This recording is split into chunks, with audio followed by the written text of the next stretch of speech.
Asústame, Panteón.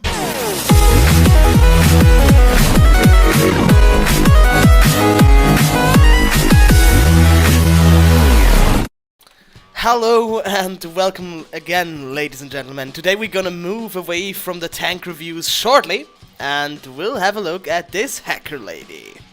Well, when we talk about Sombra, I have to say she is not out for long and will be changed over the time as well, at least, I guess. Many players say that she is a better tracer, and I have to say that this is complete bullshit. Yeah, on the paper Sombra makes more damage if you want with one clip, but Tracer is a lot more mobile. She can decide anytime to rewind, while Sombra is stuck to her teleporter. However, let's start with the how to play part. Your first big main task is area denial with your hacks. Since you can hack any health pack which isn't already hacked by an enemy Sombra, you are ready to go. Do it and keep the hack on the packs if possible all the time. The hack lasts for 60 seconds. Now that you're not all the time only hacking health packs, look for your team first, so you hack health packs near them on a payload map, for example.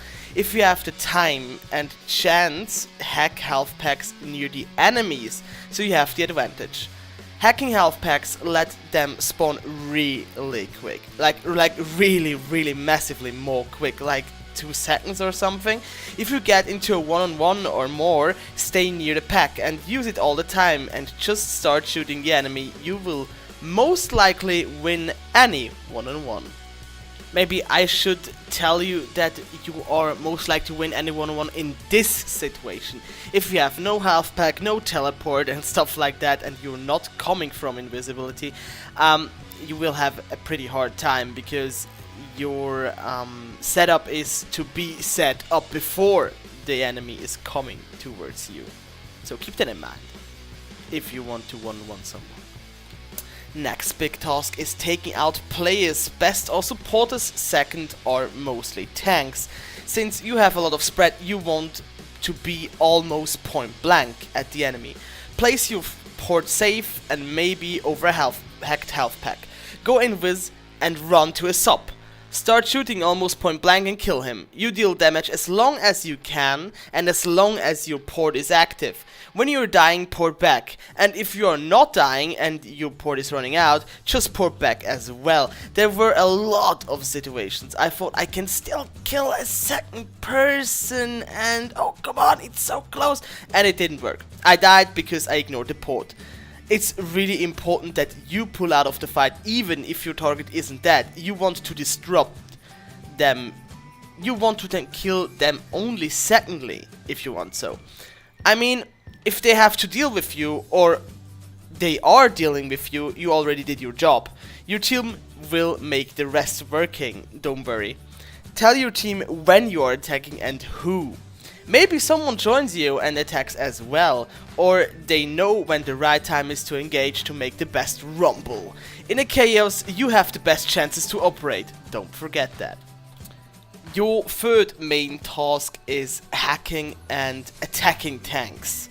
If you do the port invis stuff and you want to go for a Reinhardt, just start with hacking instead of shooting. Be sure to tell your team first so they will engage correctly. If you hack a player, they can't use their abilities for 6 seconds. This is pretty long if you have no shield as a Reinhardt, for example. After hacking, start dealing damage. Port back if you have no time left or if you are almost dying.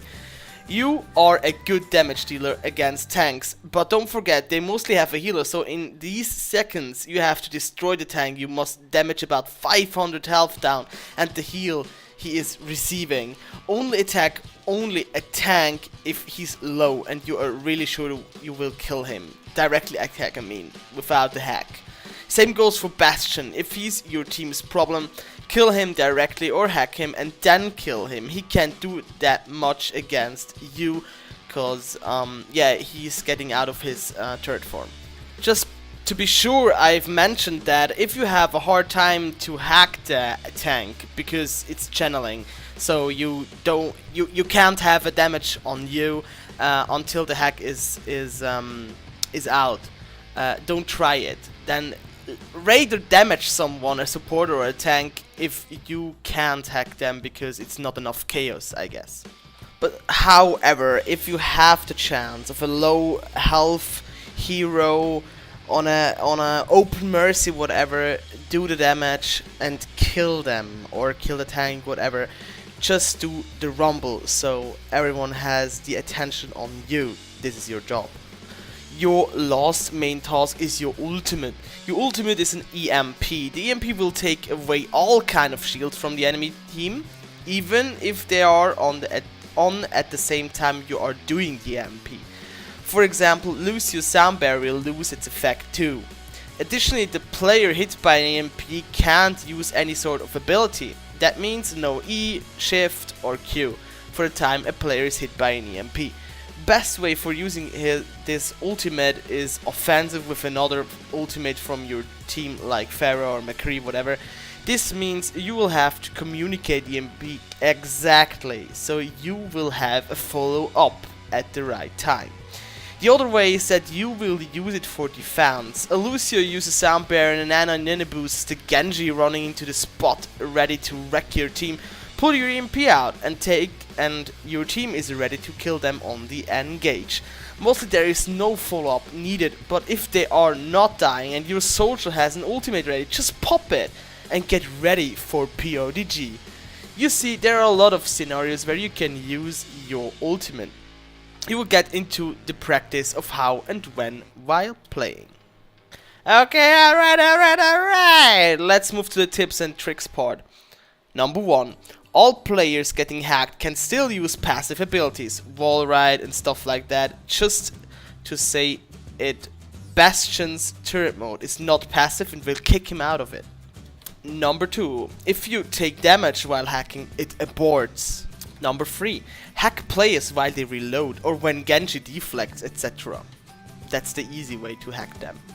Number 4. You can reload while you're invisible without breaking it, to be honest. Number 5. You can throw your pod while invisible. Of course, again, without breaking it.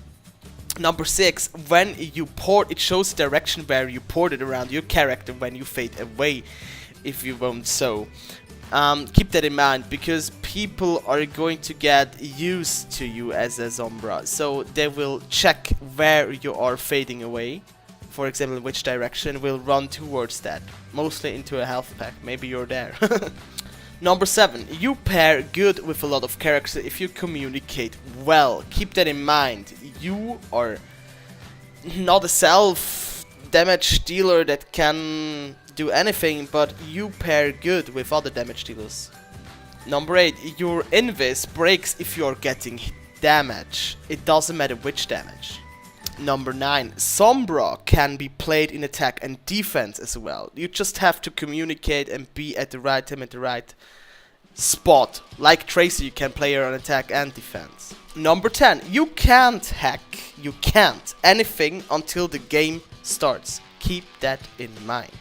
And as always, my favorite one, number 11, have fun while playing this game. The best tip I can give you anyway. Okay, let's move to a part that has nothing to do with the game itself and will not improve your gameplay. You can switch off the video now if you are not interested in background information. If you have questions, put them into the comment section and leave a like or a sub if you enjoyed the video. So alright, for those who are still with me, let's talk about the background information of Sombra. Her name is not known. Her nickname is Sombra. That means shadow, by the way. Age 30. Profession hacker. Operation base Dorado, Mexico. Belongs to, was in Los Muertos and now in Talon. Sombra was orphaned together with thousands of other children after the aftermath of the Omnic crisis. Sombra only survived because of her hacking and computer skills. Sombra was taken into the Los Muertos gang after a while, where she operated for them. Los Muertos believed that the rich and influential were the only one benefiting from the situation. Sombra realized early that knowledge is power. For Sombra meant that she hacked everything possible. Politicians, corporations and the government. Sombra was caught unprepared and had to delete all her traces and also had to hide herself. Sombra later then joined Talon. Together with Talon and Los Muertos, she hacked into Lumerico. She revealed some important information about the company then. After that she moved on to attack Volskaya Industries. She infiltrated the area with Reaper and Widowmaker. In the end, she convinced Katya Volskaya, I guess was her name, to work with her. Sombra then teleported out of the panic room. Okay, it's time to wrap it up, guys. Thank you so much for watching this long video. I hope you enjoyed it. If you have any questions or feedback, put them into the comment section down below. We are Elite Gaming, my name is Little Mayhem. We'll catch you on the next one, guys. Bye-bye.